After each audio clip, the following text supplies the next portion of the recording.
اعوذ باللہ من الشیطان اللعین الرجیم، بسم اللہ الرحمن الرحیم۔ سلام علیکم ورحمۃ اللہ وبرکاتہ۔ میں آپ کی خدمت میں چوتھے ایپیسوڈ کے ساتھ حاضر ہوں، سورہ مبارکہ بقرہ کی 177ویں آیت، جو بہت ہی پالیسی میٹر آیت ہے۔ زندگی کے اندر ایک مومن کی زندگی کا پورا نظام اور سسٹم اللہ تبارک و تعالیٰ نے اس آیت میں بیان کیا ہے۔ کیا ہے؟ بسم اللہ الرحمن الرحیم۔ لیس البر ان تولوا وجوہکم قبل المشرق والمغرب، یہ کوئی نیکی نہیں کہ تم اپنا منہ مشرق یا مغرب کی طرف کر کے کھڑے ہو جاؤ۔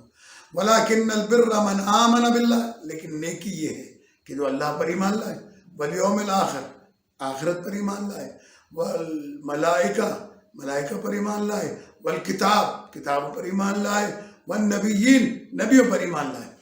جب یہ ایمان لے آئے تو اب اس ایمان کی تصدیق کرے کہ اللہ سے محبت ہے، قیامت کے دن پر ایمان ہے، کتابوں پر ایمان ہے، نبیوں پر ایمان ہے، ائمہ پر، ملائکہ پر ایمان ہے۔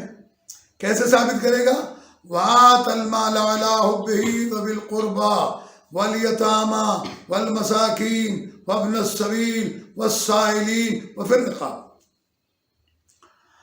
اگر اللہ سے محبت کو ثابت کرنا چاہتے ہو تو جو اللہ نے تمہیں مال عطا کیا ہے، اللہ کی محبت میں، جو تمہارے عزیز و اقارب ذوی القربیٰ، یعنی تمہارے عزیز و اقارب جو ضرورت مند ہیں، اللہ کے دیے ہوئے مال میں سے ان کے اوپر خرچ کرو۔ اس سے بچ رہتا ہے یتامہ، یتیموں پر خرچ کریں، والمساکین، اور وہ لوگ کہ جو اپنے آمدنی میں اتنے پیسے نہیں رکھتے کہ اپنی ضروریات اور اپنی حاجات کو پورا کر سکیں، وابن السبیل، اور جو حالت سفر میں، مسافرت میں فقیر ہو جائیں، جیب کٹ گئی، چوری ہو گئی، ڈاکہ پڑ گیا، والسائلین، اور جو تمہارے سامنے دست سوال دراز کرتے ہیں، وفی الرقاب، اور قیدیوں کی اور غلاموں کی رہائی کے لیے خرچ کرو۔ اب اس کے بعد میں پروردگار عالم فرماتا، اب تم اس بات کے مستحق ہو کہ وَأَقَامَ الصَّلَاةَ وَآتَى الزَّكَاةَ، نماز بھی پڑھو، زکوٰۃ بھی دو۔ یعنی نماز پڑھنے سے پہلے اللہ پر، وحدانیت پر ایمان لانے کے بعد یہ کام کرو۔ پہلے ذوی القربیٰ، یتامہ، مساکین، وابن السبیل، سائلین، فی الرقاب، ان لوگوں کو دو، خرچ کرو۔ خرچ کرنے کے بعد میں آپ نماز کے لیے جاؤ، اور اس کے بعد میں زکوٰۃ بھی ادا کرو۔ یہی وہ لوگ ہیں جن کے لیے قرآن مجید کہتا ہے کہ وَالْمُوفُونَ بِعَهْدِهِمْ، یہ وہ لوگ ہیں کہ جو اپنے وعدوں کو پورا کرنے والے ہیں۔ اذا عہدوا، جب وہ عہد کرتے ہیں، وعدہ کرتے ہیں تو اپنے وعدے کو پورا کرتے ہیں۔ وَالصَّابِرِينَ فِي الْبَأْسَاءِ وَالضَّرَّاءِ، اور مصیبتوں میں، تکلیفوں میں صبر کا مظاہرہ کرتے ہیں۔ حین الباس، اور جب جنگ کے اندر خوف آتا ہے اس وقت بھی۔ اولئک الذین صدقوا، یہی وہ لوگ ہیں جو اپنے ایمان میں سچے ہیں۔ اولئک هم المتقون، اور یہی وہ لوگ ہیں جو صاحبان تقوی ہیں۔